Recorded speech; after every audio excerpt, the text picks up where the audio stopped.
Ahora sí, la historia tendrá que contar con los pobres de América, con los explotados y vilipendiados de América Latina, que han decidido empezar a escribir ellos mismos para siempre su historia.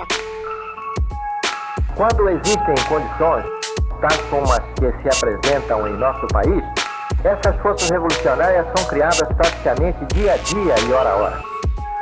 Socialism is an integral part building social justice on this planet. Une sans formation politique, idéologique, est un criminel en puissance. Et nous sommes ici à lutter, nous gagnons. Salve, salve pessoal! Começando mais um episódio aqui do Marxismo Periférico, podcast que se dedica ao pensamento marxista de pensadores e pensadoras da África, da Ásia e da América Latina. E hoje temos a satisfação de receber aqui a Isis Mustafa, ela que é primeira vice-presidente da UNE, militante da Unidade Popular pelo Socialismo e da União da Juventude e Rebelião, e colunista da revista Ópera. E aí, Isis, tudo bem com você? Tudo bem, Pedro. Obrigada pelo convite. Uma satisfação participar do Marxismo Periférico. Da hora. Lembrando aí para todo mundo que tá nos ouvindo, né? Estamos presentes nas principais plataformas de áudio e esse é um projeto totalmente autofinanciado. Então, se você puder contribuir com o nosso trabalho, seja compartilhando, difundindo aí o nosso trabalho com parentes e amigos, com todo mundo, curtindo, comentando e também, se possível, financeiramente através da chave Pix que aparece aí na descrição do áudio, o e-mail marxismoperiférico@gmail.com, e sigam também nas redes sociais lá, estamos presentes no Instagram para acompanhar nossos lançamentos, beleza? Então, bora lá! Hoje estamos aqui com a Isis para falar de um textinho fundamental aí para o marxismo latino-americano, O Homem e o Socialismo em Cuba, do grande camarada Che Guevara. Esse texto, ele é uma carta, né, que o Che enviou para o Carlos Quijano, que foi um advogado, político e jornalista de esquerda, né, lá do Uruguai, e fundador do jornal semanal Marcha, que era um jornal de esquerda, onde inclusive ele publicou essa carta. O Che escreveu essa carta ao fim de uma viagem, né, que ele fez de alguns meses, aí onde ele começou lá em Nova York, na 9ª Assembleia Geral da ONU, passou por vários países da África, como Argélia, o Egito, Mali, Congo, Guiné, Gana, Benin, Tanzânia, e terminou na China, tentando mediar aí o conflito entre Pequim e Moscou, né, o grande cisma sino-soviético, que não deu em nada, infelizmente, mas ele foi para lá destacado pelo Fidel como representante diplomático de Cuba para intermediar esse conflito. E daí já podemos partir para a apresentação do texto mesmo, né? Gostaria aí que a Isis já tomasse a palavra. Legal. Bom, obrigada pela introdução, Pedro. Obrigada de novo pelo convite. Queria começar dizendo que é muito importante esse espaço para a gente falar do pensamento do Che Guevara, porque ele é, por nós, sempre lembrado como um exemplo de guerrilheiro, pela sua abnegação, pelas suas capacidades militares também. Mas, recentemente, com a publicação do livro Obras Escolhidas do Che Guevara, que foi publicado pelas edições Manuel Lisboa, em parceria com a União da Juventude e Rebelião, nós temos feito um debate no Brasil de que o Che, além de tudo isso, ele era também um grande conhecedor do marxismo-leninismo e formulador também, né? Então, um intelectual importante, escreveu textos, obras, discursos que são fundamentais para contribuir com o processo revolucionário na América Latina e no mundo, né? E esse texto, O Homem e o Socialismo em Cuba, ele é muito profundo. Até quando você propôs a gente conversar sobre ele aqui, eu fiquei pensando quais dos diversos elementos que ele apresenta que a gente poderia apresentar para o público de uma forma que fosse simples, como é o próprio Che, mas também profunda para fazer a gente refletir sobre as tarefas da revolução, da vanguarda, do povo, enfim. Então, queria saudar aí a escolha desse texto também. E então, como você mesmo apresentou, esse texto é uma carta, né? Ele é bem fácil de encontrar, na verdade, para quem quiser, você pode dar um Google, tem a versão em português dele de fácil acesso. E ele começa destacando, primeiro, a relação do Fidel Castro, né, grande líder da Revolução Cubana, e as massas, né? E ele faz uma discussão política interessante, que do ponto de vista da história da Revolução Cubana, ele vai concatenando a importância dos indivíduos e como se transforma a importância, né, da figura do Fidel, dos revolucionários, dos guerrilheiros, e a necessidade de entrelaçar e aprofundar intimamente a relação das melhores características desses homens e mulheres com todo o povo cubano, né? E aí ele diz o seguinte, né, no início ali do texto, que na experiência, né, do assalto ao quartel Moncada, e em seguida da própria guerrilha cubana, o homem, né, o indivíduo aparecia como um fator fundamental, né, ainda nessa fase de que o socialismo estava na fase de ser buscado, de ser construído, né?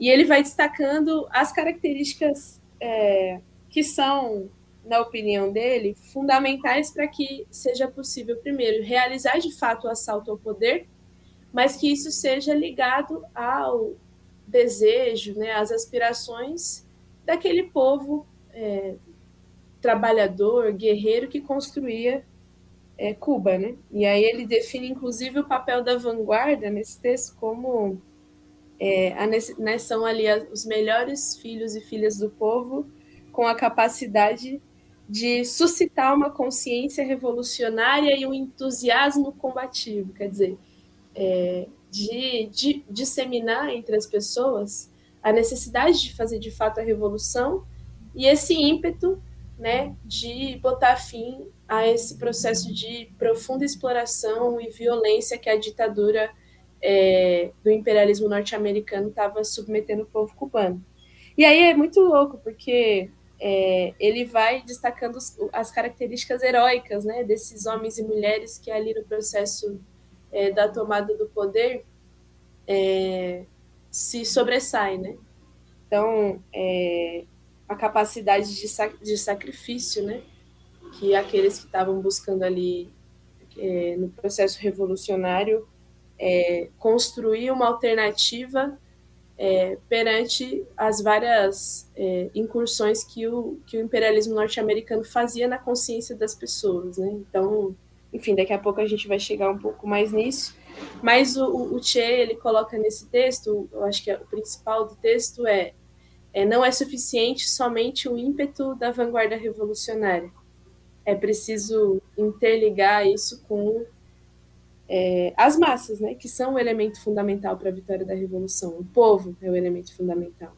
E aí ele destaca muito essa unidade, Pedro, que o Fidel, as ideias do Fidel tinham com o anseio e a vontade do povo, né? Então ele tem uma parte do texto que ele diz assim: olha, o povo não era um rebanho dócil, né? Não era uma massa que apenas escutava o que o Estado revolucionário tinha a dizer, o que o Fidel tinha a dizer, baixava a cabeça e cumpria. Não era a consciência, ou melhor, não era guiada pela disciplina do trabalho, enfim, do trabalho explorado, do trabalho que docilifica, né? Enfim, então ele diz o seguinte, que a capacidade de direção, de vanguarda do Fidel Castro estava ligada a uma confiança, né, e uma capacidade de interpretar de maneira justa os desejos e as aspirações do povo e demonstrar através dos exemplos que a revolução estava lutando de maneira sincera para empreender as promessas do processo revolucionário, ou seja, combater a fome, combater as desigualdades, capacitar do ponto de vista econômico para poder resolver os seus próprios problemas, né? Combater a prostituição, combater a violação de direito das mulheres e das crianças, enfim. Então, o fundamental era demonstrar que, através das atitudes dos revolucionários ali do processo da Revolução, se estava trabalhando para realizar, né, os objetivos fundamentais da derrubada da ditadura do imperialismo norte-americano. E aí ele fala o seguinte, que olha, se só com os revolucionários, com ali, né, aquela vanguarda que é menor, que é menor do que a massa do povo, é impossível, né, levar a cabo a revolução. Era preciso que todos e todas estivessem disciplinados e entusiasmados em construir as tarefas, né, que era, assim, do ponto de vista objetivo. Cuba era um país de economia muito, muito, muito insuficiente, né? Então, era praticamente impossível sustentar as necessidades básicas do povo com o estado do desenvolvimento da economia que a gente tinha até então, né? Afinal de contas, era um país monoprodutor, que se limitava a exportar. Chegou ali na década de 50, a 40% de toda a economia de Cuba está baseada na exportação de derivados de cana, né? Então, assim, um país profundamente agrícola e muito dependente. Então, praticamente tudo que era produto primário, né, assim, de necessidade básica da população, era exportado da indústria norte-americana. Então, o desafio fundamental da Revolução era, beleza, fizemos a Revolução, agora a gente precisa minimamente criar as condições econômicas de sustentar esse povo, essa massa que está aqui nessa pequena ilha, que foi durante tanto tempo explorada, roubada, assaltada, né, pela violência do Estado capitalista norte-americano. Então, para isso, precisa o quê? Precisa que o povo se engaje, né? Precisa transformar a economia, precisa resolver problemas que eram, até do ponto de vista da técnica, né? O próprio... Tem um livro, fazer aqui outro merchandising, que é o ministro Che Guevara, né? Que é do Tirso Sainz, inclusive um companheiro que foi vice-ministro do Che em Cuba, vice-ministro da indústria. Ele faleceu recentemente, esse mês mesmo. E ele, nesse texto, ele vai descrevendo ali os desafios econômicos e técnicos de construir o socialismo em Cuba, né? Então, por exemplo, ele lembra que a gente, naquela época, tinha uma grande fuga de cérebros, né? Então, o pouco que tinha de formação de engenheiros, enfim, né, de técnicos, uma parte fugiram para os Estados Unidos, né, ali no processo revolucionário, mas uma parte, mesmo assim, minoritária, conseguia dar conta de resolver os problemas técnicos do desenvolvimento econômico do país. Assim. Então, essa era uma primeira tarefa fundamental. E aí, como é que a gente resolve esse problema? A gente precisa do trabalho coletivo, né, das pessoas engajadas, né, em construir essa nova nação. Só que a gente encontra um obstáculo, né, nesse processo, que e aí a gente entra no segundo e mais importante tema aí desse texto, que é os vícios da antiga sociedade, né? Então, ou melhor, a consciência, né, a moral, a ideologia, nós podemos discorrer aqui sobre vários aspectos, mas como funcionava a sociedade antiga, né, o capitalismo na cabeça das pessoas, no comportamento das pessoas, nas relações sociais das pessoas. Porque a pergunta mais óbvia é, como é que a gente vai convencer o povo a trabalhar mais, porque, afinal de contas, era preciso trabalhar mais para construir o socialismo, sendo que só o que se conhece de recompensa até então é a mercadoria, né? A lei do valor rege as relações humanas, rege as relações de produção. E aí isso é um problema profundo que a Revolução em Cuba estava tentando resolver, né? Porque se a gente pretende, né, romper com as amarras, né, com esses vícios da antiga sociedade, nós precisamos romper com eles, inclusive no campo da ideologia, né, da forma como as relações também se expressam ali na realidade. E aí eu acho que essa é a sacada assim, mais importante do texto, porque o Che está fazendo uma discussão que vale para Cuba, mas vale para todas as experiências revolucionárias daquele momento e dos próximos momentos, que é a tese dele, né? É possível desenvolver o socialismo, né? Desenvolver as bases econômicas do socialismo em Cuba, sem recorrer aos velhos costumes da sociedade capitalista, que é oferecendo em troca do trabalho das pessoas as mercadorias tão somente, né? Um incentivo apenas meramente baseado, enfim, nessa relação do valor. Porque, se não, né, qual é a opinião do Che? Se a gente rompe, rompe do ponto de vista econômico, mas não rompe do ponto de vista da consciência das pessoas, o capitalismo vai ser sempre gerado novamente. E isso é fundamental, porque junto do capitalismo vem, né, do ponto de vista da consciência dos indivíduos, o individualismo, a concorrência entre irmãos, né, entre companheiros, entre trabalhadores, o próprio aspecto do consumismo, né? Então, ele está tentando ali nesse texto resolver esse problema. E aí, ele diz que para isso, então, para construir o socialismo em Cuba, é fundamental construir um novo homem. E aí a gente pode fazer um ajuste aqui, mas o novo homem e a nova mulher, o novo ser humano, né? Só, desculpa te interromper, mas interrompendo.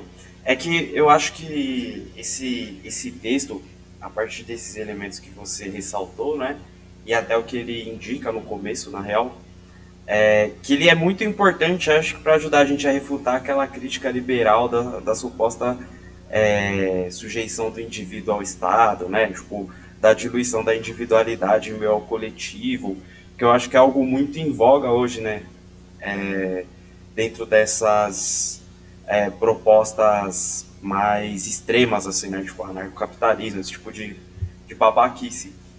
Mas eu acho que esse texto é uma ferramenta muito boa, assim, para a gente construir uma argumentação contra.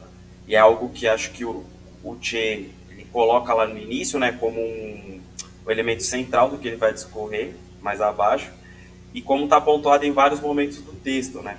E aí ele parte desse exemplo, né, do processo revolucionário cubano, e para mostrar como que, na verdade, há uma construção do indivíduo, assim como uma construção das massas, né, como você mesmo ressaltou, que ele fala que as massas não são uma simples soma de elementos da mesma categoria e que atua de forma bovina e resignada, assim, né. Ela é construída, forjada nesse processo. Inclusive, eu achei até interessante que eu confesso que não tive tempo de ir atrás disso, né? Prometo trazer aí num próximo episódio. Eu acho que essa ideia que ele coloca da construção do socialismo como um processo, como uma construção heróica, né? Acho que remonta muito ao Mariátegui, né? Acho que mostra que ele estava com a leitura do Mariátegui em dia, que o próprio Mariátegui afirma isso, né? De que citando um exemplo peruano, ele aborda a construção do socialismo como uma construção heróica, como algo que o povo vai tomar, tipo, entre as próprias mãos, apesar de não ter não estar no mesmo patamar de desenvolvimento econômico dos países centrais do capitalismo, vai conseguir construir uma alternativa baseada nas próprias experiências e nas próprias condições materiais, assim. E Sim. partindo disso, eu acho muito interessante essa ideia que ele coloca, de que tanto o indivíduo quanto as massas, os dois são forjados através da luta, né? Aliás, não só o indivíduo e as massas, né? Os próprios dirigentes também, a própria vanguarda que ele coloca aí como um elemento fundamental nesse processo de formação das massas, também vai se forjar nesse processo dialético, né? De relação com a realidade, enfim. Ele até afirma que podem ocorrer erros, é um processo que é inerentemente contraditório e que as dirigências têm que estar abertas a essa troca, né? Porque é isso, eles colocam uma nova possibilidade, né, de desenvolvimento social orientado pelo socialismo, mas isso tem que corresponder de fato às aspirações das massas. E isso a dirigência só vai saber se estiver aberta dentro desse diálogo e desse relacionamento. E também acho muito interessante quando ele coloca, quando ele explicita, né? Quando ele coloca, não, porque ele é marxista, não tem como fugir disso, mas o papel do trabalho nesse processo assim, de formação do indivíduo e, consequentemente, de formação das massas, né? De como o indivíduo, dentro desse processo de construção do socialismo, ele consegue enxergar o trabalho como um elemento social, né? Não como uma forma de simplesmente garantir a sua sobrevivência. E daí, a partir do trabalho e da educação, que eu acho que é um elemento que ele dá muita centralidade também, né? No texto, e da educação através do trabalho, tem até uma hora lá que ele coloca, que ele vai falar, né, do pessoal que é bolsista, galera que o Estado está tipo, bancando para ser futuros técnicos, dirigentes, enfim, eles também são demandados no trabalho braçal e que isso é um processo muito importante.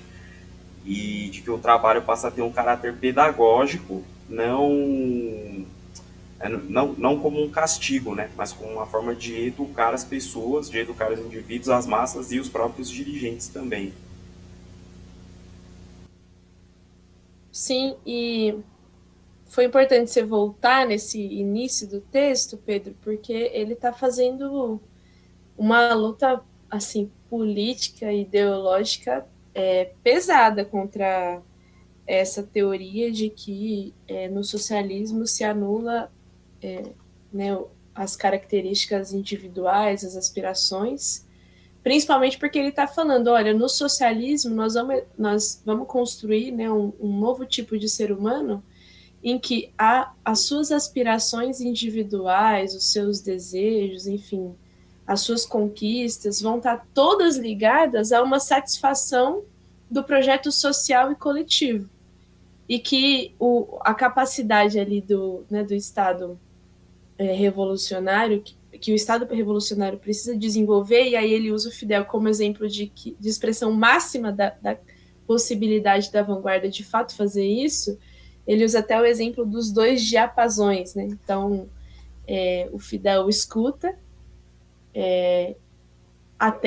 verifica ali a vibração das pessoas naquele processo dialético de construção, né, das tarefas, do processo da construção dessa sociedade, e aí ele consegue ir sentindo se estão alinhadas, né, as intenções, as necessidades do Estado socialista com as necessidades do povo. Né, e isso é até bonito, é poético, né, de ver, porque no sistema capitalista, apesar de se vender a liberdade de escolha, a liberdade de expressão, que todo mundo tem direito de escolher o seu, né, a sua profissão, o que vai fazer da vida, todas essas são falsas liberdades, né? São mentiras, porque elas estão todas atreladas ao fato de que no sistema capitalista você precisa necessariamente vender a sua força de trabalho para sobreviver. E, portanto, essa gama de liberdades que o sistema diz que existe, na verdade não existe. Né? No final das contas, existe para a burguesia, para aqueles que têm os meios de produção, que não estão condenados a ao trabalho assalariado, né, a serem escravos do trabalho assalariado para o resto das suas vidas, né? Então eu acho que isso... E aí é muito da hora, vou até pular uma parte aqui rapidamente, porque no texto ele coloca até o papel da cultura e da arte nesse processo. Eu achei essa parte polêmica. E é bem polêmica mesmo, inclusive eu nem ia dedicar tantas energias a ela, porque ele fala ali, né, do realismo socialista e tal, mas eu fiquei fazendo uma relação com quer dizer, na medida em que a gente constrói uma sociedade, inclusive que você não precisa né, morrer durante 8 horas, é assim que ele diz, né? Morrer durante 8 horas do seu dia para poder ser explorado ali ter a sua força de trabalho explorada, você tem inclusive mais tempo durante as 24 horas do seu dia para desenvolver as suas aspirações culturais, as suas habilidades artísticas, enfim, né, expressar a construção dessa nova sociedade. Eu acho uma grande contribuição, assim, uma reflexão importante, mas eu acho que ele está principalmente dizendo, olha só, a liberdade no sistema capitalista não existe. O ser humano no sistema capitalista ele é submetido a esse cordão invisível que está ligado à lei do valor e ele nunca vai desenvolver plenamente as suas habilidades, as suas aspirações, enquanto ele tiver que vender a força de trabalho. E isso não é contraditório, aí eu acho que entra nesse tema do trabalho, né? Porque no socialismo a gente precisa trabalhar, e o trabalho não só como forma de... Assim, ele vai descrever o trabalho como a capacidade da gente participar plena, consciente e coletivamente na produção dessa nova sociedade. Então, né, o trabalho visto de outra forma, o trabalho libertado, né, sem as amarras da exploração da lei do valor, mas ele também fala de um trabalho né, que esse trabalho sem alienação, ele cria, né, na consciência dos homens esse processo de educação que você falou, né, Pedro? Quer dizer, o trabalho como uma forma também de aprender ali e ensinar a possibilidade de construir essa sociedade diferente, né, em que o homem não é mais uma mercadoria, que o trabalho ele é visto como um dever social. Vou até fazer uma citação que eu acho que ele diz o seguinte, nem lembro qual é a página, mas ele diz o seguinte: seu trabalho torna-se uma emanação dele próprio, uma contribuição à vida comum, um cumprimento do dever social. E aí ele vai fazendo esse diálogo, porque o Che ele era um grande defensor do trabalho voluntário, né?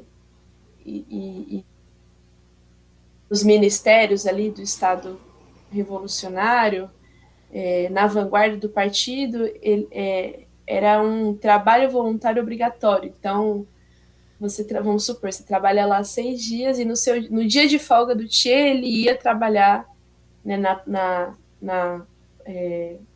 construção civil, na plantação, enfim, né, demonstrando ali a possibilidade de desenvolver no ser humano não essa relação servil, violenta, dependente que o trabalho tem hoje na sociedade capitalista, mas pelo contrário, a sensação do cumprimento do dever social, da construção dessa nova sociedade, né, da sociedade coletiva, né? A construção, portanto, também de um novo tipo de ser humano, né?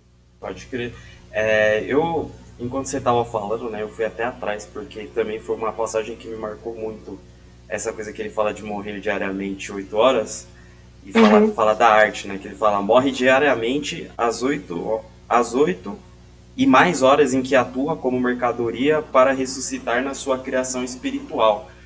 Mas daí ele fala, né, do limite também que tem, apesar da arte ter esse caráter libertador, também está sujeita aos desmandos do capital, né? E é sempre a atuação de um indivíduo isolado, né? Ele está desligado de outros indivíduos, das massas no geral, ou de algum projeto de real modificação da sociedade.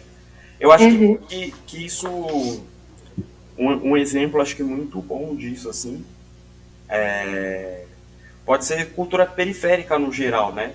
Que eu acho que, se por um lado ela está passível de ser apropriada pelo capital, né? Como, sei lá, o hip hop, o funk, e colocar o artista dentro daquela camisa de força do trabalho assalariado mesmo, né? Tipo, dele produzir de acordo com o que o capital demanda, que as relações capitalistas de produção demandam. E por outro também, é até uma opinião muito polêmica que eu tenho, e aproveitando que a polêmica que o Tchê já deixa, né, criticando o realismo soviético, realismo socialista soviético, que é isso, né, é polêmica que faz o algoritmo girar e traz audiência. Mas eu acho que muitas vezes também esses movimentos acabam não desenvolvendo toda a sua potencialidade quando não desenvolvem, tipo, essa perspectiva da ação coletiva, né? Eu acho que o hip hop foi o que mais conseguiu, assim, se desenvolver dentro de certos limites também, né? Mas eu acho que a gente vê toda uma estrutura que a gente tem aí, né? Das casas de hip hop espalhadas por São Paulo e pelo Brasil, de trazer alguma perspectiva de construção de algo diferente. Essa ação coletiva e do desenvolvimento individual dentro dessa ação, tipo, maior. Diferente, por exemplo, sei lá, dos artistas que ficam nesse rolê, sei lá, ostentação, esse tipo de coisa e tal. Eu acho que é muito, muito importante trazer essa perspectiva da arte dentro dessa construção de um projeto novo de sociedade, porque, primeiro, que é um elemento fundamental, assim como o trabalho. Acredito que o Tchê não tenha colocado ao acaso essas duas perspectivas, né, do trabalho e da arte, que são dois elementos fundamentais da própria existência humana, né? De um lado, a gente se formar como um ser humano a partir do trabalho. Lá no começo eu trouxe isso, falei que não tinha como o Tchê escapar porque ele era marxista, que esse é um elemento fundamental do marxismo, né? A gente se forma quanto indivíduo e quanto sociedade a partir do trabalho. E também da arte nessa perspectiva até de imaginar, de projetar novos mundos, né? De criar outros significados para as coisas, além do que às vezes a gente é condicionado a ter. Mas também se a gente não busca essa ação coletiva, se a gente não busca essa perspectiva crítica, nem dentro da arte também dá para fugir muito, né, do que o capitalismo coloca para a gente. Uhum. Não, eu acho que ele, se a gente puxar aqui para os nossos dias de hoje, ele está dizendo, olha, de fato, se combate a ideia de fazer da arte uma arma de denúncia, né? Então, sim, eu acho que esse tema que você trouxe aí, tem os caras que faz arte periférica e que se destaca, que consegue, né, ascender na vida e pá, mas os caras que vão fazer da arte, né, um elemento de denúncia, né, de romper com a jaula invisível, né, como diz o texto, de apresentar críticas à forma como o sistema se organiza, é uma luta para esse pessoal assim conseguir, né, ser escutado, ser visualizado, porque tem ali uma grande dominação da indústria cultural para impedir que as expressões artísticas revolucionárias ganhem força, né? Muitas reflexões aí para a gente ver o papel da arte também nesse processo de mobilizar, né, os sentimentos e as angústias, as indignações de quem é explorado pelo trabalho e, com isso, contribuir com o processo de luta social também, né? Enfim. E aí, Pedro, chegar na parte da educação, né? Eu falei mais cedo que o Cuba tinha um problema sério do ponto de vista do desenvolvimento da técnica, né? E não é à toa que hoje Cuba, apesar de sofrer aí com as sanções econômicas, com o bloqueio econômico promovido, né, pelos imperialismos no mundo, exporta médicos, né? É um exemplo do ponto de vista do combate ao analfabetismo, né, a erradicação do ponto de vista das crianças nas ruas, enfim. Então, o Tchê dá um papel muito forte, primeiro da educação pelo aparelho do Estado, né? Então, as escolas, né, o ensino técnico, a formação superior, porque é necessário. Ele vai usar o seguinte, nossa, essa parte é muito interessante, porque ele diz o seguinte, que para dar certo esse projeto da construção, né, do socialismo, o ser humano precisa participar plenamente também da direção e da produção na educação técnica e ideológica, ou seja, por isso que ele está combatendo lá no início do texto esse aspecto da relação dócil, né, com relação ao Estado define as coisas e as pessoas executam. Não, ele está falando que a massa tem que tomar nas suas mãos o entendimento do processo completo da produção, né, da técnica, do desenvolvimento ali, enfim, da transformação que está se fazendo em Cuba. Então, ele acha muito importante esse processo da educação também. E aí ele também fala sobre esse tema do aparelho de propaganda do partido, porque o imperialismo norte-americano, e aí ele vai usar vários exemplos, né, mas faz uma grande propaganda, né, do estilo de vida norte-americano, né, desses aspectos enfim, liberais mesmo, né, da sua capacidade de ascender, de promover uma boa condição para você e para os seus, para a sua família, né, de ser alguém bem-sucedido. E aí ele fala o seguinte, olha, nós precisamos também, então, promover os nossos valores. E isso é um aspecto da educação, desse novo ser humano. Então, e quais são esses novos valores? E aí ele vai usar o exemplo do trabalho coletivo, da solidariedade, do aspecto do desenvolvimento social de todos e não só, né, do ponto de vista do indivíduo. E ele usa um outro, além do, né, o que ele vai falar que é o aparelho de propaganda do partido, né, além, né, dos panfletos, dos filmes, do jornal, enfim, tudo isso, ele fala também do exemplo da vanguarda revolucionária. Porque a vanguarda, né, o partido comunista, ele é a expressão daquilo que a gente precisa trabalhar para chegar no futuro próximo do homem de fato transformado pelo socialismo. E aí aquela frase célebre do Che, né, que um homem, né, um revolucionário, ele é movido por profundo sentimento de amor à humanidade. E aí ele dá o exemplo de, né, que é preciso ter sentido de justiça, que é preciso fazer o sacrifício consciente. Por isso que o Che defendia, né, que os membros dos ministérios que estavam ali, que foram confiados ao cargo de direção do processo revolucionário em Cuba, precisavam ser os primeiros, né, no trabalho voluntário, né, no seu sacrifício. Era comum o escritório do Che ter, quem passasse em frente ao escritório do Che, às altas horas da madrugada, a luz está acesa porque ele estava trabalhando, estudando, procurando resolver os problemas candentes da revolução.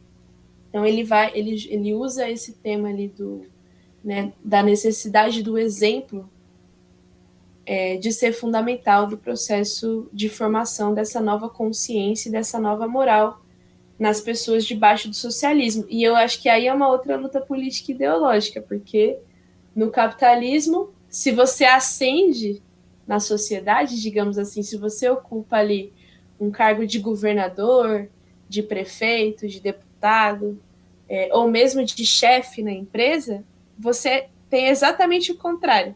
Né? Você trabalha menos, você desfruta de luxo, né, de abundância, de descanso. Então, isso é uma contraposição muito, muito radical, né, do ponto de vista de combater todos esses elementos morais, né, ou melhor, imorais, né, que o capitalismo tenta desenvolver nas pessoas. Eu acho essa parte também muito interessante. O que você acha, Pedro? Olha, eu acho muito da hora também, mas o que me chamou mais atenção nesse ponto do texto foi que ele coloca, né, essa abnegação que os revolucionários, né, essa vanguarda revolucionária deve ter, mas um pouco mais pra frente ele afirma que essa abnegação não é no sentido de viver uma vida apartada, assim, né, tipo, sei lá, ser um maluco que não se preocupa com absolutamente mais nenhum aspecto da vida das pessoas que estão ao entorno, só com as tarefas, né? Ele até cita o exemplo familiar, né? Que ele fala, você não está minimamente preocupado com o bem-estar da sua família, no sentido de ter acesso a uma vida minimamente digna, né? Você também já tá fora, assim, do que um revolucionário deve fazer, porque é isso, você vai criar uma cisão entre você e o mundo, assim, você não vai saber o que as massas necessitam, né? Eu acho muito interessante quando ele afirma várias vezes o caráter, como eu já falei antes, né, contraditório desse processo e o quão não chega a nenhum termo bom assim para explicar o que eu quero dizer, mas como ele acho usar dialético mesmo, né? Porque você tem que lidar com essas contradições, assim, você tem que ter uma abnegação no sentido do compromisso com essa tarefa, mas ao mesmo tempo você não pode se desligar do mundo para não ter um desligamento em relação à aspiração das massas, a como vive o cidadão comum, assim, né? Eu acho que em Cuba eles tiveram muito sucesso nisso, porque eu já li inclusive textos, sei lá, de dissidentes, assim, né? Pessoas que acabaram indo embora de Cuba e que voltaram anos mais tarde e falaram, não, eu posso ter várias divergências políticas aqui, né, com os dirigentes cubanos, mas de fato eles entregaram muita coisa que a gente aspirava naquela época, naquele período pré-revolucionário e até tipo pós-revolucionário ali dos primeiros anos, né? Tem um livro do Carlos Moore, que hoje em dia ele é um intelectual muito requisitado assim por parte do movimento negro, enfim, é uma parte problemática do movimento negro na minha concepção, e que ele é cubano e que ele é dissidente, ele foi embora, né? E anos mais tarde ele voltou, na década acho que de 90, ele voltou para Cuba para visitar a família e ele encontrou todos os irmãos que viviam numa miséria absurda, assim, ó, sem precedentes, todos formados, tá ligado? Com ensino superior, teve irmã acho que na seleção cubana de vôlei, sabe? Esse tipo de coisa, e nesse livro ele fala, né? Ele fala, não, eu tenho várias divergências, assim, mas de fato a revolução trouxe muitas coisas que nós, os mais pobres, assim, a classe trabalhadora cubana ansiava, assim. Então acho que eles tiveram muito sucesso nesse processo de se colocar como vanguarda, né, de se formar como vanguarda, mas de não perder o contato com a população, com as massas, o que fez com que eles conseguissem, né, tipo, traduzir em políticas públicas, enfim, em ganhos materiais, assim, o que o povo mais necessitava. Nessa parte final do texto, né, apesar de ele estar escrevendo apenas 6 anos depois da Revolução, ele já está preocupado de que se desenvolvesse ali uma, entre aspas, aristocracia, digamos assim, que criasse terreno favorável para ter corrupção, né? Uhum. Através do Estado. Então, por isso que ele diz que os filhos dos revolucionários, dos dirigentes, né, de quem está na vanguarda desse processo revolucionário, precisam viver nas mesmas condições e possuir as mesmas coisas que as outras crianças. Ou seja, não combater qualquer possibilidade de desenvolvimento ali, de você viver apartado das condições que vive o povo. E aí é interessante porque nesse outro livro que eu citei mais cedo, quando o Tirso vai descrevendo como era né, essa personalidade do Che, o Tirso diz que teve uma passagem que eles estavam voltando assim, muito cansados de uma visita a uma indústria, né, porque eles faziam visitas às indústrias para poder acompanhar como é que estava o trabalho e tal, e aí chega no ministério e é colocado sobre a mesa um pedaço assim tipo assim, do melhor dos pratos, né? O melhor dos pedaços de carne para eles comerem, e o Che fica revoltado, fala assim, é isso que o povo está comendo em Cuba?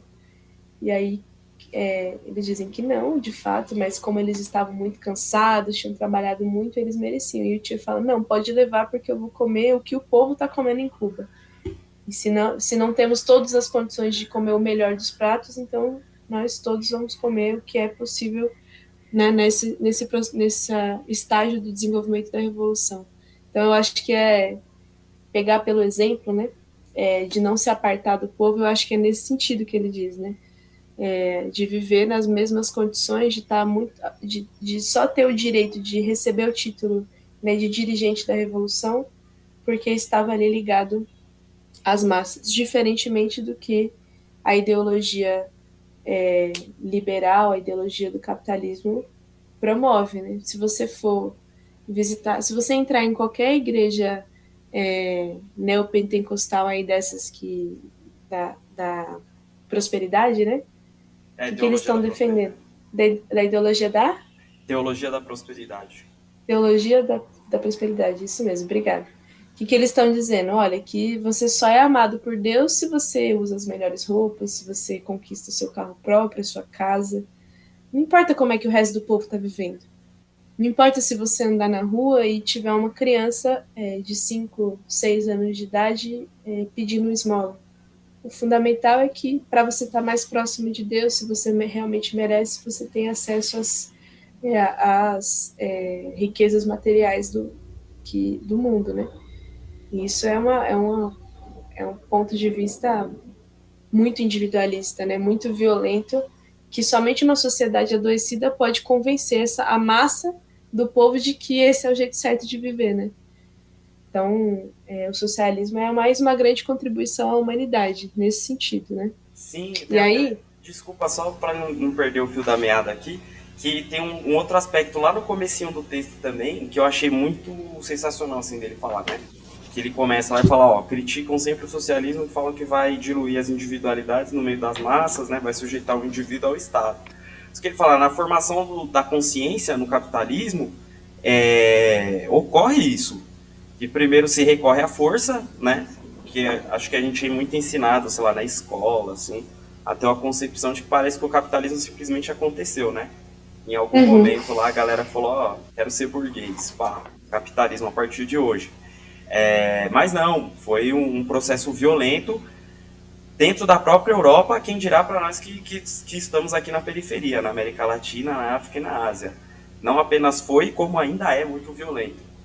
E se no primeiro momento ele forma a consciência dos indivíduos a partir da força, depois ele passa a educar as pessoas dentro do próprio sistema, né? E daí ele traz muito isso que você colocou, que somos educados a partir sempre de perspectivas divinas, né? Tipo, de mistificação ou de naturalização. E aí o que não falta são exemplos, assim, né? Acho que talvez o mais palpável pra gente aqui da periferia do sistema capitalista seja a questão do próprio racismo mesmo, né? Que em horas ele é justificado por preceitos biológicos, pretensamente científicos, ou também a partir de questões divinas, né? Tipo, a gente tem até recentemente a fala de um desses pastores, né? Inclusive ligados a essa teologia da prosperidade e tal, teologia do domínio, enfim, de falar que a África é subdesenvolvida por uma questão que é a Bíblia, que tá na Bíblia, tá ligado? Tipo, histórica, bíblica, assim. Então, eu acho que um outro apontamento muito importante que ele traz é de desvelar, né, esse processo de formação da individualidade dentro do próprio capitalismo. Que, na verdade, meio que acontece que o próprio capitalismo fala que o socialismo faz, né? É um grande caso daqueles... eu falo que os outros fazem o que eu faço, na verdade. E acho que um elemento muito central, assim, na nossa luta, que esse texto traz, é a importância da criação dessa estrutura de educação, né? Dessa estrutura educacional, como eu já pontuei, acho que umas outras 2 vezes aqui na minha fala, né? De todo mundo, do indivíduo, das massas e dos dirigentes, assim. e de como isso é um problema real na nossa sociedade, assim, né? A gente pega a própria história de Cuba, não tenho, não tenho conhecimento suficiente para saber como se desenvolveu até os dias de hoje essa estrutura que o Tchê se propôs a criar, né? Mas a gente vê que tem um elemento geracional que diferencia assim, o nível de consciência das pessoas, né? Que está muito atrelado, obviamente, ao embargo, né? Às condições materiais de existência da ilha, mas pelo que eu acompanho, pelo que eu leio, pelo que eu vejo de lá, a gente vê que o pessoal mais velho é sempre muito aguerrido nessa coisa, né? Tipo, do nacionalismo, da construção do socialismo, da sociedade cubana, enquanto que o pessoal mais novo está mais propenso, às vezes, a cair essas armadilhas da ideologia norte-americana, muito como eu disse, obviamente, né, temos que ser honestos aqui, por conta das condições, dos limites materiais de existência deles lá, por conta do embargo, enfim, várias questões. Mas, ainda assim, a gente vê aquela mobilização que teve há uns anos atrás, né, de alguns protestos que emergiram na ilha contra o governo cubano. É sempre muito curioso, para dizer o mínimo, né? Aqui a gente vê que no dia seguinte tem uma mobilização que é 3 vezes maior de gente defendendo, tá ligado? Tipo, então, eu acho que é um pouco sintomático, assim, de como foi absorvida, né, essa visão do Che Guevara sobre o processo educacional e de formação da consciência do povo. Sim, é porque ele tá dizendo aqui nesse texto, Pedro, que justamente por conta de Cuba, né, ser parte desses países que foram, né, que foi preciso fazer uma luta contra o regime neocolonial, porque devido à divisão do ponto de vista, né, da produção mundial, ficaram resguardados a meramente exportadores né, de cana, né? E, enfim, de não terem desenvolvido as bases econômicas necessárias para poder suprir ali todas as necessidades do povo, de que era impossível a gente desenvolver o socialismo sem entrar no tema desse desenvolvimento da consciência, né? Desse desenvolvimento de um novo ser humano. E aí esse tema da educação é fundamental, porque uma coisa é quem viveu a revolução, quem sabe como era antes, né? Quem viveu o processo de acabar com o regime de ditadura e impor ali o processo revolucionário. Agora, as próximas gerações que não viveram, qual é o contato que elas têm com a necessidade de defender a revolução? O contato com a verdade. Então, entender o que foi o sistema capitalista, o que é o sistema capitalista, né, imperialista mundial, porque é necessário transformar o modo de produção, porque é necessário transformar a realidade que Cuba vivia e por que hoje Cuba vive, né, esse processo de, mesmo depois, né, de tantos anos, de tantas faltas, né, depois de 60 anos, de tantas faltas, quer dizer, porque o imperialismo submete Cuba a um embargo e submeterá todos os outros países que tentarem se livrar das amarras. E também nesse texto o Che fala da importância do internacionalismo, né? Porque se não formos solidários com todos os povos explorados e oprimidos do mundo, nem mesmo a gente não vai ser capaz de botar fim ao regime imperialista capitalista mundial. E aí, claro, o Che é o maior dos exemplos, porque ele termina a revolução lá. Termina não, né? Ele faz a revolução, porque a revolução está em curso em Cuba, e ele se dispõe a ir para outros países ajudar o processo de libertação de outros povos, né? E aí eu acho que esse tema da juventude, para terminar aqui, né, os aspectos que eu achei que são muito importantes, quando ele diz que a juventude é o futuro mesmo, né? Porque os jovens, ao nascer ali no socialismo, né, ao nascer debaixo do Estado revolucionário, eles já nascem também um pouco mais livres das amarras ideológicas e morais do sistema antigo. E isso permite também, né, se a gente conseguir fazer esse processo de educação pelo trabalho, né, pela formação ideológica e moral, a gente consegue formar as próximas gerações com mais capacidades, inclusive, de fazer o socialismo dar certo, né? Eu acho que, enfim, é um texto curto, ele é uma carta mesmo, como você diz, mas é de uma profundidade assim de luta ideológica e política com, né, os intelectuais da burguesia muito, muito, muito boa, assim. E ele está dizendo aqui o seguinte, inclusive tem uma parte que ele diz: o socialismo é muito jovem e tem seus erros, mas a diferença é que em Cuba estamos trabalhando para resolvê-los coletivamente, né? Superar as dificuldades da construção de uma sociedade sem exploração do trabalho de maneira coletiva, né? Da vanguarda e das massas. E isso é impossível fazer no capitalismo. O capitalismo age com, né, os estados capitalistas, em especial os estados imperialistas, ou seja, que exploram, que roubam, né, os países que a gente está chamando aqui de dependentes, né? Então, o continente africano, né, a América Latina, os países da Ásia, enfim. O que o imperialismo faz é dar a essas pessoas a condição de não humanos. É por isso que nós estamos hoje aí, em março de 2024, com um povo sendo exterminado, que é o povo palestino, e se continua agindo com normalidade, né? O mundo segue a sua marcha normal, porque as pessoas, elas não são seres humanos, elas não têm o mesmo status que, né, a classe dominante tem nos países capitalistas e imperialistas, né? Então, só acabar com esse regime mesmo é o que vai poder fazer com que os seres humanos do mundo todo retomem a sua condição plena, profunda, e possam se desenvolver livremente, né?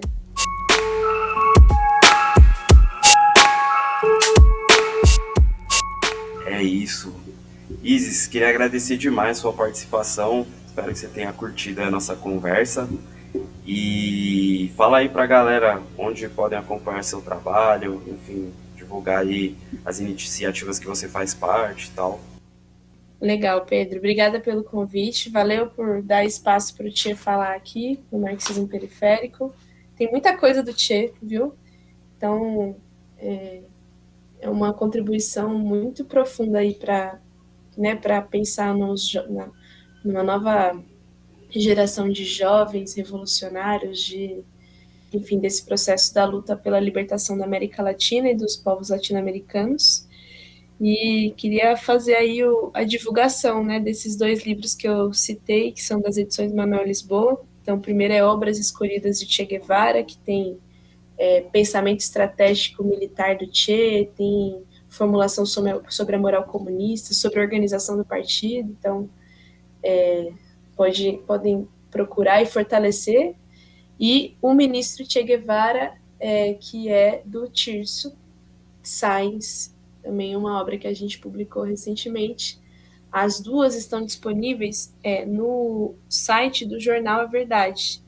Então, quem quiser adquirir vai apoiar, averdade.org.br, e acompanhar aí o nosso trabalho da Unidade Popular pelo Socialismo, da luta que a gente está enfrentando agora, em especial, né, pela punição dos torturadores de ontem e de hoje. Aproveitar para lembrar que dia 31 e 1º de março tem as manifestações, né, dos 60 anos do golpe militar, mas no próprio dia 23, sábado agora, nas ruas do país, para poder denunciar a tentativa de golpe do Bolsonaro e dos generais militares novamente, e a necessidade de se punir os golpistas, fascistas que hoje mandam e desmandam no nosso país. Então, estamos nessas tarefas aí, quem quiser conhecer mais a nossa luta. E eu também fazer a propaganda, eu sou da União da Juventude e Rebelião, que é uma organização revolucionária de jovens, nascida em 95 e que segue na luta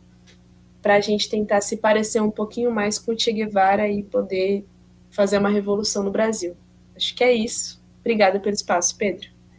Que isso, eu que agradeço. Também tem sua coluna na Ópera, né?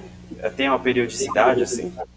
Sim, tem sim. Quinzenalmente, aos sábados, eu escrevo para o portal da revista Ópera, que fica dentro do Opera Mundi, falando um pouco aí sobre conjuntura nacional, sobre racismo, sobre violência policial. A gente tem se dedicado aí a dar voz também à juventude nesses espaços, né? E aí, a convite aí da revista Ópera, a gente tem escrito quinzenalmente. A última, quem quiser acessar, a gente está falando sobre a Operação Escudo e a Operação Verão, que são operações de massacre, né, da Polícia Militar do Tarcísio de Freitas aqui em São Paulo, que estão assassinando o nosso povo à luz do dia, nas vielas ali da Baixada Santista. Fiquei, inclusive, muito provocada por aquele documentário Rota 66, né, que é da obra do Caco Barcelos, e escrevi, né, dessa relação da polícia estar acima da lei, né, e servir como essa máquina essa máquina de massacre contra o povo pobre para manter a ordem, né, o que eles chamam de ordem. Então, quem quiser dar uma lida lá também vai contribuir com o nosso trabalho para ter espaço da juventude formular também sobre a realidade no Brasil. Beleza, é isso aí. Obrigado. Valeu mais uma vez, Isis. Obrigado você aí que chegou até o final. Não se esqueça aí de avaliar nosso podcast se você estiver ouvindo pelo Spotify, de curtir, compartilhar e comentar se estiver pelo YouTube. E é isso, manda para geral. Mais uma vez, quem puder ajudar o nosso projeto financeiramente, chave Pix, marxismoperiférico@gmail.com. E fiquem atentos aí que logo menos teremos outros episódios, beleza?